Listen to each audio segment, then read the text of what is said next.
አለይኩም ወራህመቱላሂ ወበረካቱህ። እና የተከበራችሁ ቻናላችን ቤተሰቦች ሰላም ነን። ዛሬ ደግሞ አንዲት የረመዳን አስቤዛ አዛኛለች በተወሰነ መልኩ እንዲሁም ዕቃ አዛኛለች። ዕቃውን ለብቻ ሰርችላታለሁ። የረመዳን አስቤዛዋ የዕቃዋ የወሰደው ይሄ ፕሮሰሱ 26900 ብር ነው የወሰደው። እሱንም ዝርዝሩ ነግራችኋለሁ። ከበርበሬ ነው የምጀምርላችሁ። በርበሬ መጀመሪያ ቀን 6 ኪሎ አዛኝ ነበር። እንደገና ደግሞ 4 ኪሎ ጨምራለች። መጥፋት አልችልም። የአላባ በርበሬ ነው የተገዛው በ800 ብር ሂሳብ 10 ኪሎ ገዝቼላታለሁ። እዚህ ጋር እንደምታዩት ዋሂድ ዘይት፣ ይሄ የበፊት ትእዛዝ ስለሆነ ዋሂድ ዘይት 5 ሊትር በ2000 ገዝቼላታለሁ። ሱካር 10 ኪሎ ሱካር በ180 ብር ሂሳብ ገዝቼላታለሁ። የሾርባ እህል ደግሞ ገብስና አጃ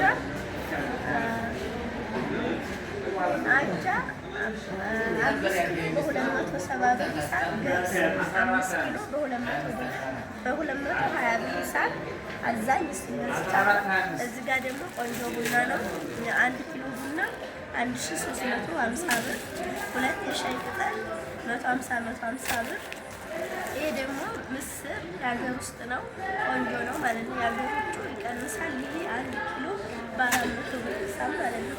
እዚህ ጋር ደግሞ የሽሮ እህል አላት። ሽምብራና አተር ነው ያዘዘች። አተር ጋር 4 ኪሎ አተር 4 ኪሎ ሽምብራ ገዝቼላታለሁ። ሽምብራ በ220 ብር ሂሳብ፣ አተሩ በ230 ብር ሂሳብ ማለት ነው። እዚህ ጋር ደግሞ ምን አላት?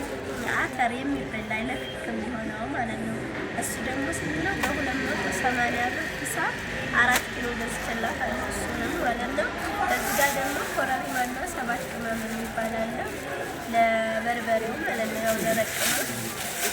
7 ቅመም የሚባለው ከሁሉም አጠላቅሎ ግማሽ ኪሎ 1300 ብር ሂሳብ 1500 ብር ሂሳብ አድርገናል። ኮረሪማ ደግሞ እንደምታውቁ ኮረሪማ በጣም ተወዷል። 3000 ምናምን በ2800 ብር ሂሳብ ነው ማለት ነው። 1 ኪሎ አስቤዛዋ ይሄንን ይመስላል። ለቃመኝ አዛኛለች። ከልብ አመሰግናለሁ ስላዘዝሽኝ። ሌሎቻችሁም ማዘዝ የምትፈልጉ እስክሪንላችሁ ዕቃም እንደዚህ የረመዳን አስቤዛ እዘዙ። የትኛውን ቦታ እናደርሳለን። ሌላ ቪዲዮ እንገናኛለን። ባይ ባይ።